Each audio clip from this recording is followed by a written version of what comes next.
that we're standing on Coast Salish territory. I'm going to talk about heresy, maybe in a way that's different than you normally think about heresy. I would argue that heretics ended industrial slavery, that it was heretics that brought the vote to women, that actually heretical business leaders built the first personal computer and then made phones exquisitely beautiful. And that while I told my family that I was studying liberal arts at university, I was really studying heresy. I was looking for the patterns, the people, the places that had kicked it, chucked it, changed it, taken risks, and reinvented the world. My first job, Greenpeace. I was looking for a radical organization. Greenpeace was founded in British Columbia, and so it was this perfect place to learn about no. It was this amazing organization to learn from people that had formerly worked with Gandhi, people that had marched with Dr. King, people that had really put their bodies on the line. And so for 2 years of my life in my 20s, I went to jail every 5 weeks for 2 years. Which was not a good thing for my family. I was chained by the throat to an oil drilling vessel on its way to the Arctic Wildlife Refuge. I spent 2 days in a cage at the zoo protesting the capture of whales. I was chained to half a dozen women and shut down the French consulate because of nuclear testing. I got really good at no. And then somewhere deep down inside me, I got really tired of stopping things, and something really wanted me to switch to starting things. I got really hungry to find more space for my inner artist and my inner entrepreneur. Heretics, I would argue, are the people that have been left out of society. They got kicked around, they got beat up at recess, we put them in jail, we treat them badly economically. They're indigenous elders, they're people at the bottom of the socioeconomic pyramid, they're women. It's the people that have been left out of the dominant economy that have the most valuable intel about how to change it. If you're invested in the status quo, if you built the economy as it is, you're the least qualified to dismantle it, take it apart, and change it. And so, as Einstein said, the level of consciousness that created problems is not the level of consciousness capable of changing the world. And so I believe right now we live in a world that is dominated by a zombie economy, that literally our economy is sucking the life out of people and places. And that it's really easy to jump to blame governments and blame corporations for the mess we're in. But actually, we're all part of the zombie economy through our pensions and our jobs and our investments and our credit cards and our mortgages. And that it's us, actually, that has to do the unplugging. We have to dismantle our own consciousness, our own addiction to cheap stuff that we don't care about, and move into a fundamentally new way of relating to the world. A few years ago, I read Blessed Unrest by Paul Hawken. It's probably one of the most powerful books I've ever read. It tells the story of this moment in time, of the greatest movement in human history coming together to make absolutely fundamental change. But Paul Hawken says we have to do 3 things. 1, we have to stop global poverty. We cannot any longer accept the extremity between rich and poor globally. 2, we have to stop climate change in its tracks. That the predictions that maybe half of us are going to survive if we have a 3% temperature increase, and cataclysmic results from the best science and the predictions of where we're heading. And so we have to take on climate change. And 3, we have to restore the rightful place of indigenous wisdom. That people that have lived on the planet sustainably in place for 10,000 years have incredible things to teach all of us.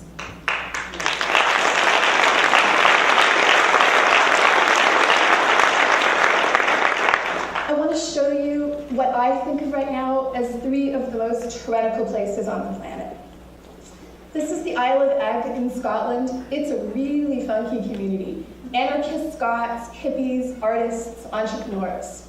Poor people who lived with the results of the Highland clearances, where all the people were shipped off to places like Canada and replaced by sheep.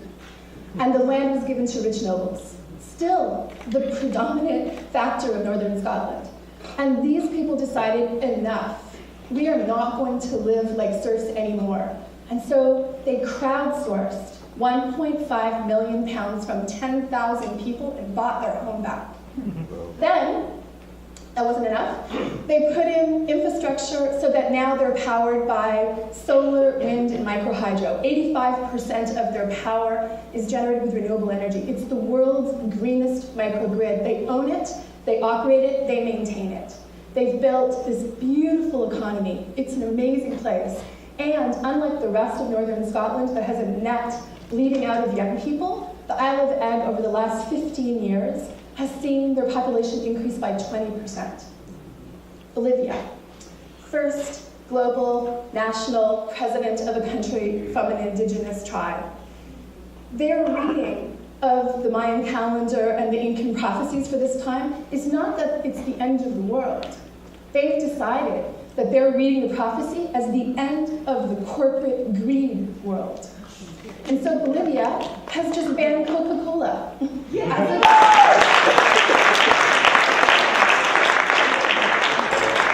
As of December of this year, Coca-Cola is no longer welcome in Bolivia. They've banned genetically modified organisms.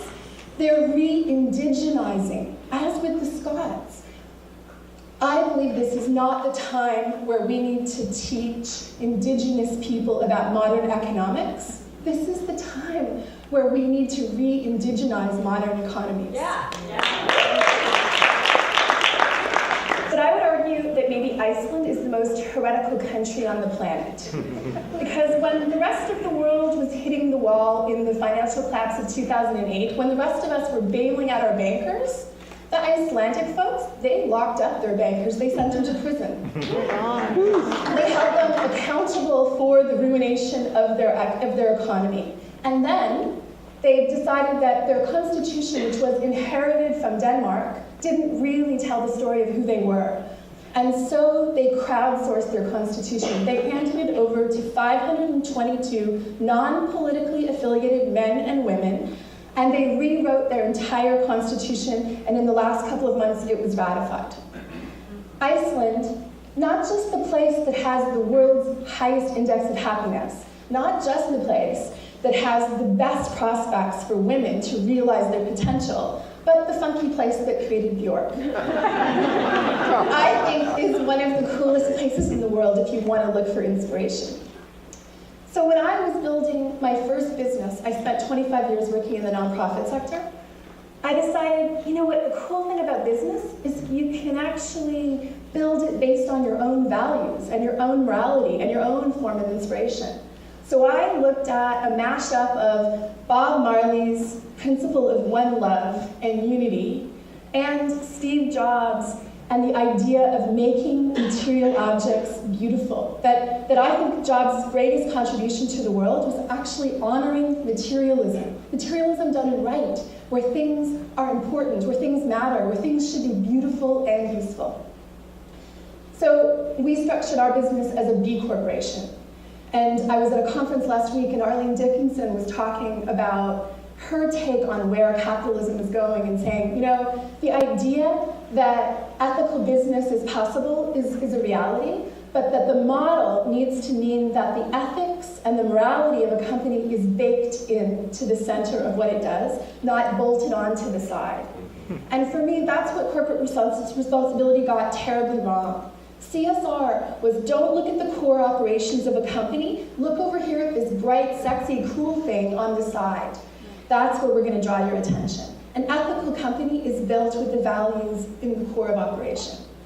And I would say that the Ashoka Foundation is maybe one of the best voices out there globally around the idea that entrepreneurship can be this force, this beautiful creative force that changes the world.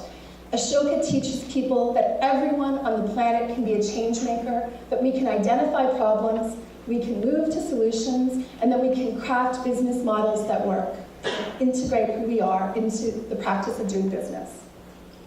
When I went to the Unreasonable Institute, I wound up living in a frat house with 26 people for 6 weeks from 17 countries, including someone who had formerly been a child soldier. It was an amazing experience. And we decided that we were going to live together with this really powerful intentionality of recognizing the Messiah-likeness of each other. And it really changed everything. We had this incredible community for 6 weeks. No one fought, no one bickered, people collaborated, people weren't out for their own sake. They were really building this beautiful way of being together. And then the Ubuntu Foundation, which recognizes that women are the biggest pool of stranded assets in the world for changing the world. And I'm going to introduce you to 3 of my favorite radical companies. Lunapads, Canadian company founded by Madeline Shaw and Suzanne Simons. They decided that the idea that you could only buy disposable, toxic menstrual products wasn't okay. They disrupted the industry with funky, pretty cloth pads. They got a phone call a few years back from a woman in Uganda saying, "We want to really model what we're doing in Africa on your company. Can we collaborate?" And the girls didn't call their IP lawyer. They said, "Yeah, that's a really good idea." And so they built this collaborative company so that now 50 women in Eastern Africa and 100,000 girls go to school because they have affordable products.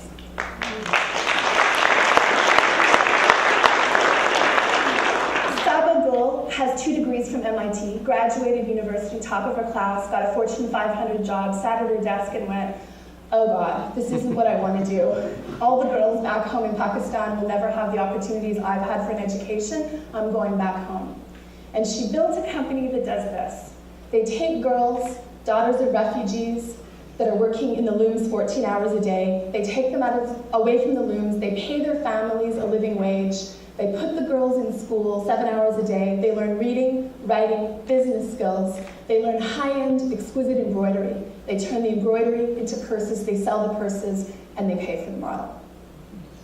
Anne Shongwei, a technology guru, a social change activist from South Africa, built Afro's Transformational Games, which uses games and apps to teach kids about self-esteem and peace and offer them a really different future. It's an amazing business. But when Anne talks about the rise of entrepreneurship in South Africa, when she says Africa is rising, the hair on the back of your neck stands up. The women and the entrepreneurs in South Africa are changing that continent. This is the group of people I get to play with. More women than men, more people with Aboriginal heritage than not, more artists and community development officers than engineers. And the spaces between us is where the magic happens. My personal inspiration in this work right now was the bad boy of Canadian history, Louis Riel. Come on, anybody else think anyone else was even remotely hot in Canadian history texts? And so, Louis Riel, the father of Manitoba, this visionary man who wanted a place for people who were both European and Indigenous, I think was also a prophet for this time. When he said, "My people will sleep for 100 years, and when they wake up, it's the artist that will give them their spirit back," I think that's a really important clue. And so we started working with communities, taking cave art and transferring it to technology. That in the communities we're working with, often the cave art are operating instructions from the ancestors about how to live. Instructions that say, you're all children of the Creator. The gifts of the Creator are here for you to use. Live in harmony with the animals. Live with respect. See the interconnectivity of the world. And when you transfer that art to technology, you change what the technology means. You change where it registers inside people's hearts and bodies. You create jobs, you create economies, you transform what technology can mean. People should cry at the unveiling of solar panels. That is where we should be in the world. When I heard the story of Malala Yousafzai, I was struck that maybe the most heretical person on the planet was this 14-year-old girl in Pakistan. And then when I read the deep story, she wasn't alone that day in the van on her way home from school. She was with 3 other girls. And when the Taliban men boarded the vehicle and demanded they tell them who Malala was or they would all be shot, no one spoke. This isn't the story of one 14-year-old girl defying the Taliban. 100% of the girls on that van on that day defied the Taliban. They stood up to the brutality in the world with their lives. And so I invite you to think about what we're all capable of. We are so much more capable of change than we realize. And so I'm going to ask you to do something unorthodox for our last minute together. I'd like you please to close your eyes. I'd like you to remember a time in your life where you knew what you wanted, when you knew what you loved, when you knew who you wanted to be in the world, a time when you thought anything was possible if you just stepped into your bigness, into the fullness of your potential. I want you to remember what Mary Oliver said, the question of what will you do with your one wild and precious life? And now open your eyes. Because we're capable of amazing things if we just let our fear go, if we just realize that the only thing that gets in our way is our own limitations in our own minds and in our own hearts. Because heretics are wanted, and you are wanted. Thank you.